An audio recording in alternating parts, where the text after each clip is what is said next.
Seja bem-vindo, seja bem-vinda e vamos continuar aqui no nosso estudo de eletroencefalografia. Hoje eu tenho um traçado, um fragmento na verdade, né, de um traçado, um fragmento pequeno aqui, que nós temos aqui é um traçado de uma criança de 3 anos e 3 meses, ela tem uma história de ausência e foi fazer um exame de controle. Ela já começa, né, com o exame em sono. Se fosse uma vigília, veja que uma criança de 3 anos e 3 meses, você já daria uma olhadinha aqui em O1, e você daria uma olhadinha aqui em O2 e você procuraria um ritmo dominante posterior. Você procuraria menores amplitudes aqui na região anterior e bastante artefato de movimento, piscamento, né? A criança não para. Então, como você vê que o traçado está praticamente limpo, essa é uma dica para a gente, né? A ausência de artefatos, nesse caso, mostra para a gente que a criança está dormindo. Se você olhar aqui, esse eletrodo aqui, eu acho que é o F4, esse aqui, ó. Logo aqui no instante 1, um segundo aqui. Esse é um artefato, né, de eletrodo. Deve ter soltado, mexido o eletrodo aqui. Soltou porque ele tem um campo muito extenso e é só nele, né? Você não vê isso aqui em outro eletrodo. E esse traçado é um traçado que geralmente assusta quem está começando, porque é muita atividade lenta. Mas nós estamos num sono já. Você pode ver que a gente vai ver, mas está mais para N3. Nesse tipo de sono aqui, o que assusta é esse tipo de onda posterior aqui.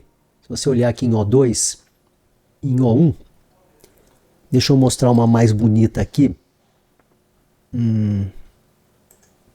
A gente tem bastante atividade delta e nós temos essas ondas aqui que elas têm uma voltagem alta e elas são difásicas. Se você olhar, ela tem aqui uma fase negativa no traçado do elétron, né?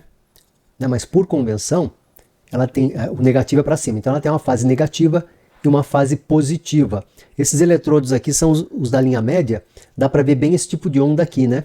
Em OZ. OZ, PZ, CZ, FZ. Ela se prolonga. Aqui ela pega todos os canais, né? E essa onda aqui, nós já temos, com esse formato de letra grega delta, a gente tem uma onda delta. Então nós temos na região posterior aqui 2 padrões de onda numa criança de 3 anos e 3 meses num sono N3 aqui. É a onda bifásica, são ondas agudas occipitais, mas se projetam para a região mais anterior. Então são ondas lentas difásicas, negativo e positivo. Elas vão aparecer nesse sono não REM, aparece logo que aqui a gente está num sono profundo aqui, mais profundo, mas logo que a criança abre o sono, elas já começam a aparecer, né? E quanto mais profundo tiver o sono, mais elas se tornam evidentes e elas são meio assustadoras, né? Elas assustam a gente. Começa a surgir uma atividade teta aqui, ó, difusa. Atividade teta. Então nós temos nas regiões occipitais difundindo-se por todo o traçado, mas de predomínio occipital, ondas deltas, e a outra atividade é uma atividade delta também, mas ela é bifásica, como você pode ver aqui, ó, uma atividade delta bifásica associada ao ritmo delta. É comum em crianças isso aqui. Isso aqui é o sono das crianças, né, abaixo de 5 anos de idade. A criança vai amadurecendo, isso aqui progressivamente vai desaparecendo, mas é comumente visto, principalmente até os 5 anos de idade, se a criança tem 3. Traçado lento de sono, novamente aqui, uma atividade teta, breve. Essa atividade aqui é patológica. Vamos dar uma olhadinha aqui num texto.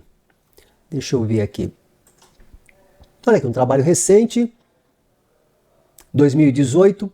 As theta bursts precede spindle follow cortical thalamic down states in human non-REM sleep. Surtos delta precedem e os fusos ocorrem depois dos down states, né, dos estados de supressão, dos estados de quiescência cortical e talâmicos no sono não REM. Qual que é o significado disso? Vamos ver se aquele teta ali é patológico. Ó. Então, qual é o significado desse surto de atividade teta? É patológico? Olha o que é que fala esse trabalho aqui. Que o sono é caracterizado por muitas ondas lentas, que a gente está vendo aqui, né? E você tem como evento fisiológico o que ele chama de down states. que são períodos de décimos de segundos até um segundo em que as células, grupos neuronais importantes, param de disparar. Então você tem down states, você tem fusos, né? E você tem as ondas θ. Nesse estudo eles conseguiram gravar diretamente do córtex, do tálamo e do escalpo humano, que é o que a gente está vendo aqui no traçado, que essas ondas θ, essas salvas de ondas θ, elas precedem, e os fusos eles ocorrem depois desses períodos quiescentes que ele chama de down states. Qual que é a suposição dele? Que as salvas θ podem ajudar a disparar os down states em algumas circunstâncias e organizar a atividade cortical e talâmica de maneira que as memórias possam se consolidar durante o sono. Então, essa atividade θ aqui que nós estamos vendo não é patológica, não deve assustar a gente, é uma atividade fisiológica. Então, nós estamos vendo aqui as ondas occipitais de contorno agudizado associadas à atividade delta. Nós vemos uma atividade delta difusa misturada à atividade θ. Existe uma assimetria. Se você olhar aqui, ó, parece que nós temos uma assimetria. Agora, é patológica? Olha que novamente é um surto de atividade θ aqui, tá vendo? Olha que interessante, que legal. Então isso aqui ajuda a consolidar memórias, provavelmente, né, de acordo com aquele artigo e outros, né? Isso aqui é um artigo só, mas tem vários que comentam algo semelhante. Olha aqui, atividade lenta, pontiaguda,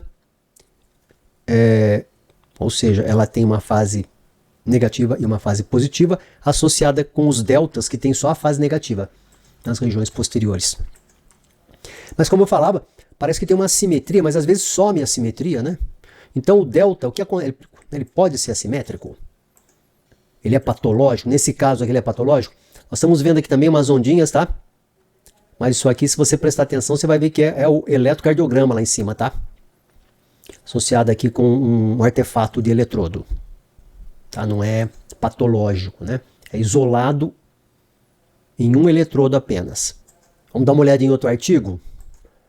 Olha só. Atividade delta interhemisférica assimétrica durante o sono de noite inteira aqui, né?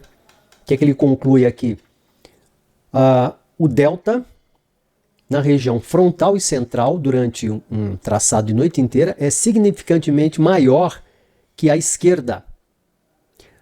O delta total na região frontal foi maior em 18 de 20 pacientes. Quer dizer, é um N pequeno, né? Mas se você olhar no Niedermayer, você vai ver que ele comenta que pode haver assimetria interhemisférica no ritmo delta do sono. Então isso aqui confirma isso, né? Só que você não tem diferença significativa entre o delta na região parietal, occipital, anterotemporal e posterotemporal. É mais frontal. Esses resultados sugerem uma lateralidade distinta para o número de atividade delta na região frontal, central, refletindo uma assimetria funcional do cérebro durante o sono. Então essas assimetrias podem aparecer em criança mais ainda, né? Você vê que agora aqui, ó, olhando aqui, nós vemos uma maior amplitude do lado direito, né? Com ondas de menor amplitude e mais atividade rápida do lado esquerdo, rápida delta ainda, né? Bastante artefato e é isso, um traçado monótono, novamente aqui, ó, atividade θ. Ele comentou no artigo lá que o θ fisiológico tem por volta de 6 Hz. Vamos dar uma olhada aqui na frequência desse θ aqui. Vamos só puxar aqui. Deixa eu ver. Ó, 6,53. Ó, frequência média, frequência dominante 6,53. Então é por volta de 6 Hz mesmo. Né? É isso aí. O EEG do sono em crianças é desafiador e a gente vai estar sempre voltando nesse assunto para ver traçados interessantes como esse. Olha a criança aqui consolidando memórias, muito provavelmente. Então muito obrigado aí por ter nos acompanhado.